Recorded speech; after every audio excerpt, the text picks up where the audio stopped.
Thousands of years ago, this science of symbolism was adopted by the sagacious priesthood of Egypt to convey the lessons of worldly wisdom and religious knowledge, which they thus communicated to their disciples.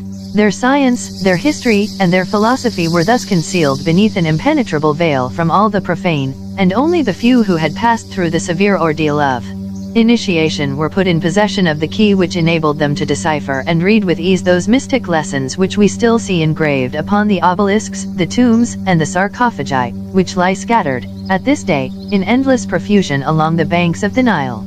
From the Egyptians the same method of symbolic instruction was diffused among all the pagan nations of antiquity, and was used in all the ancient mysteries as the medium of communicating to the initiated the esoteric and secret doctrines for whose preservation and promulgation these singular associations were formed. Moses, who, as Holy Writ informs us, was skilled in all the learning of Egypt, brought with him, from that cradle of the sciences, a perfect knowledge of the science of symbolism, as it was taught by the priests of Isis and Osiris, and applied it to the ceremonies with which he invested the purer religion of the people for whom he had been appointed to legislate.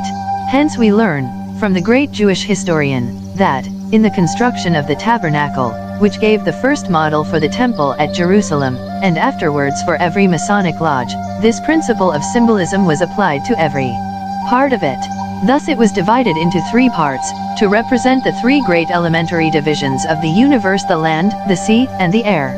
The first two, or exterior portions, which were accessible to the priests and the people, were symbolic of the land and the sea, which all men might inhabit, while the third, or interior division, the Holy of Holies, whose threshold no mortal dared to cross, and which was peculiarly consecrated to God, was emblematic of heaven, his dwelling place.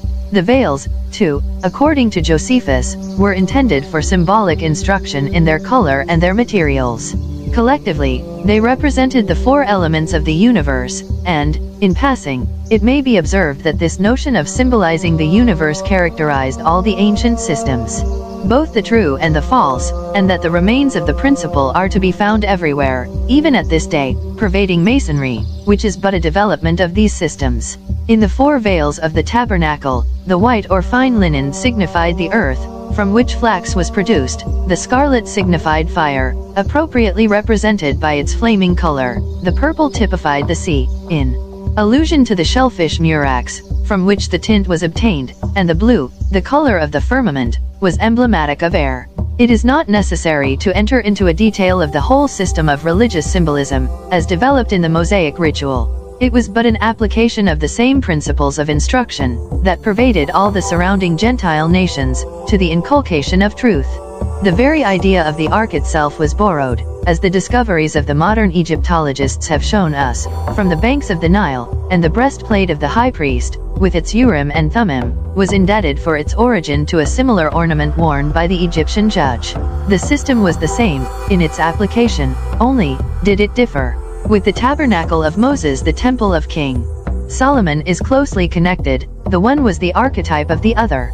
Now, it is at the building of that temple that we must place the origin of Freemasonry in its present organization, not that the system did not exist before, but that the union of its operative and speculative character, and the mutual dependence of one upon the other, were there first established. The people, because that's what they are, who have been allowed to serve the public through majority vote, have failed us as a species. Through deceptive tactics, they have used the collective wealth of nations to further the secret agenda, the secret religious agenda. They have put us as a species at risk, regardless of which political party has been put into power, red or blue. They continue to further their own goals. Those goals being power and control, power over people, control of the Earth's resources. That is the direction the leadership has manipulated and is manipulating their citizens in. Through political, military, and intelligence operations. Through the intelligence services, relationships have been forged, institutions steered, from the top down, not the bottom up. Over time, a framework has been built within our society, a society within a society. Moving forward day by day, night by night. Building, recruiting, like a spider's web, weaving its way through the fabric of our collective consciousness. Manipulating, lying, cheating, stealing, growing their collective financial, political, intelligence, and military might, building themselves up while slowly tightening their grip, pushing people down, making it more and more difficult to protest, to push back, slowly silencing dissenting voices. Intergenerational inbreeding, social, military, intelligence, political and religious relationships. Truths hidden behind protective layers, misinformation, disinformation, political and social science, miseducation, propaganda, psychological warfare.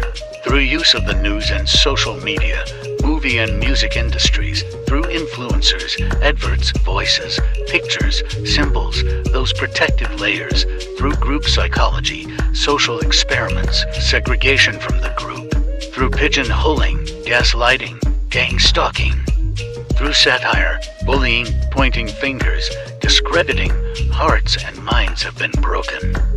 All in the name of progress, to progress the secret religion's agenda.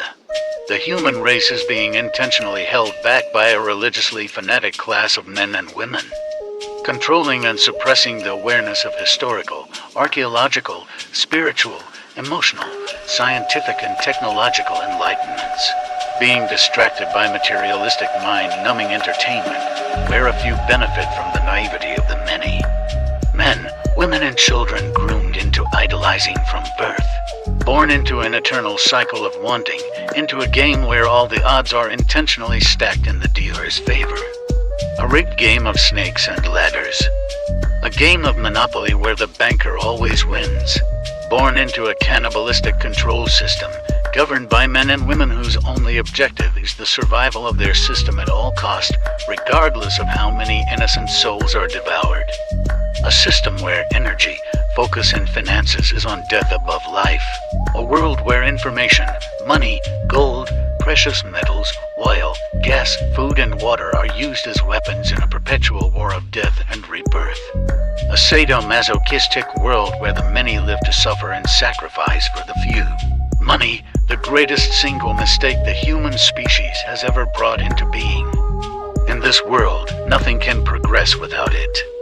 Those who don't have it are subservient to those who have it. Leaders of nations working not for the people who pay their wages, vote them into the positions they hold, but for the men who hold the money we entrust to them. Physical belongings such as mobile phones, personal computers, televisions, that only serve to spy for their creators on every part of a person's being, their friends and family, where they go, what they do, what they like and dislike, who they communicate with, what they're communicating about.